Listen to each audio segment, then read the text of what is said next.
Hi folks, my name's Kat.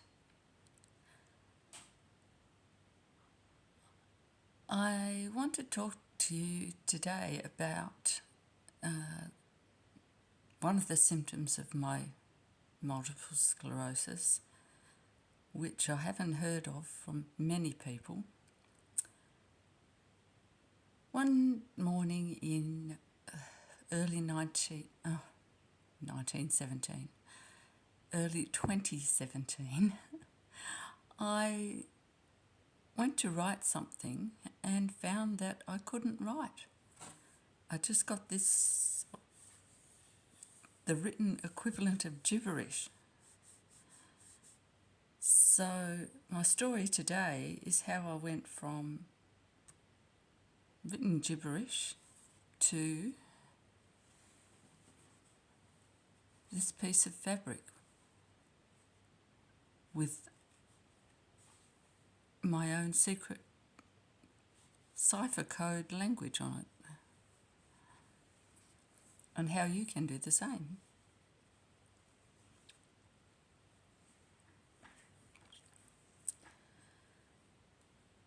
When this first happened,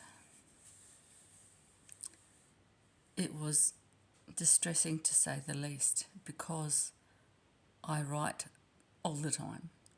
I write poetry, short stories, I've even written a few songs, lists, plans, all sorts of things. And to find that I could no longer write, I didn't know what to do.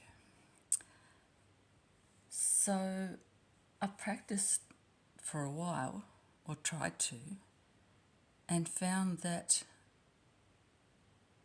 it didn't improve any.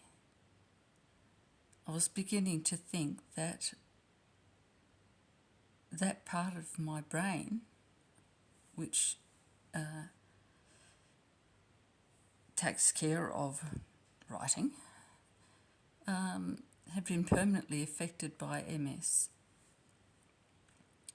So what I wanted to do was try and think of a different way to force my brain into writing again. So instead of just normal writing, I wanted to sort of come at it from a different angle. So what I thought of doing was like a cipher, if you like, which didn't use letters as we know them.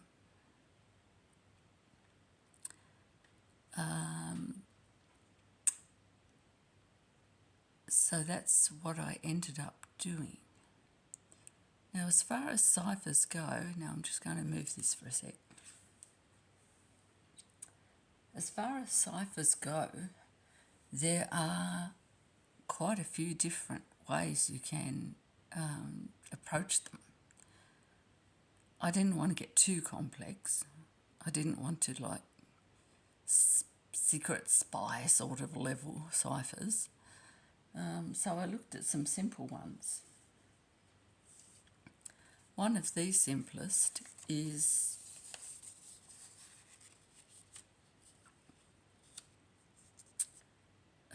just substituting each letter for the one, say, 3 ahead of it in the alphabet. So in this one, A would be D, B would be E, C, F, etc. So as an example, my name, Kat, would be FDW.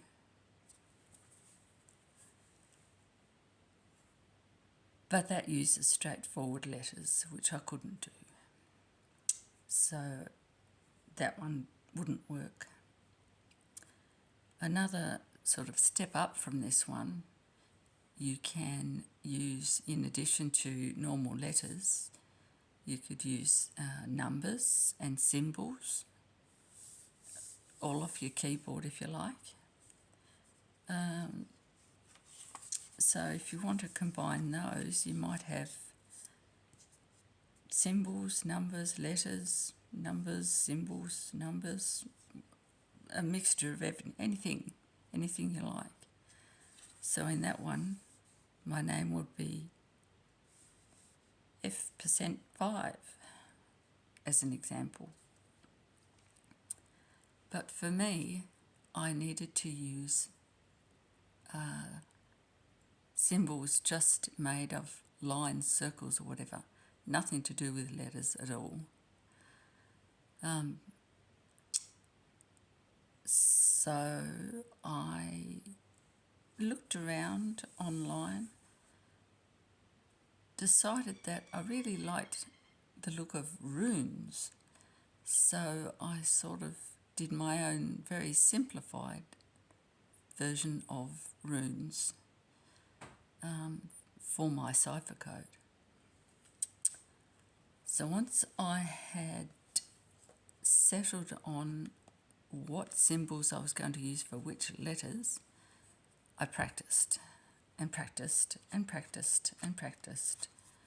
I got a little notebook and just wrote in it, kept writing. Took it to doctors' waiting rooms, took it everywhere I could think of. I'm just distracted at the moment because there's a little baby superb fairy wren looking in my window. He's gone now. So now, after all this practice, I can just write it as easily as normal writing. So for this video, I'm not going to use that because that's my language, if you like. But I came up with another one which also uses symbols. So I've used lines, circles, half circles, crosshatches, all sorts of things here. If you want to try this, you're welcome to use these shapes. I don't mind at all. But if you want to develop your own,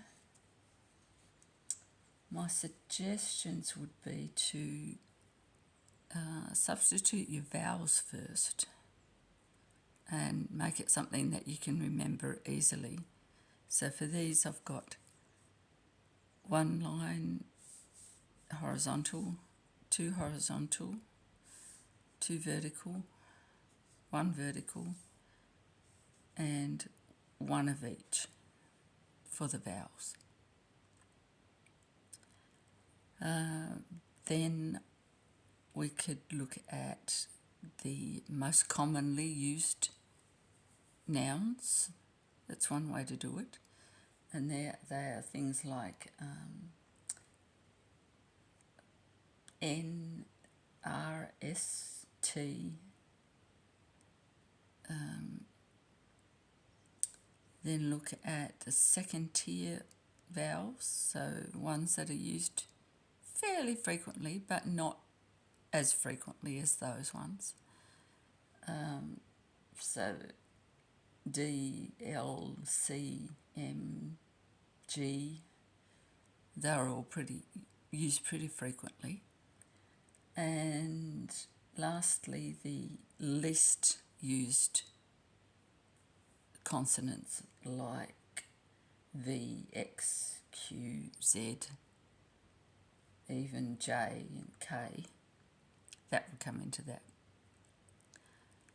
So once you've settled on that, or if you want to play around with this just for fun, grab yourself a notebook, have your paper with your symbols on, and just start practicing.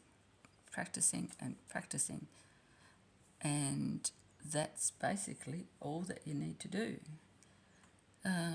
You'll find that the more you practice, the quicker you're going to get. Soon it will be fairly quick to write, but will be not as quick to read back. And again, that's just a matter of practicing. So this is the one I've come up with. I have yet to think of a name of it. I've got really no idea. The one I made, I named Stonic or Stonic because it's based on runic symbols.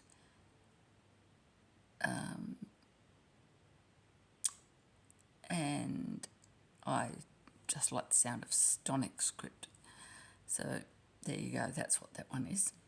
This one, any suggestions would be great. But for the moment, that's it. I might make another video in the next day or two showing what else I've actually used this for apart from this fabric. Or in fact, how it got to be this fabric. That's another story in itself. But for now, I'll say peace to everyone and goodbye.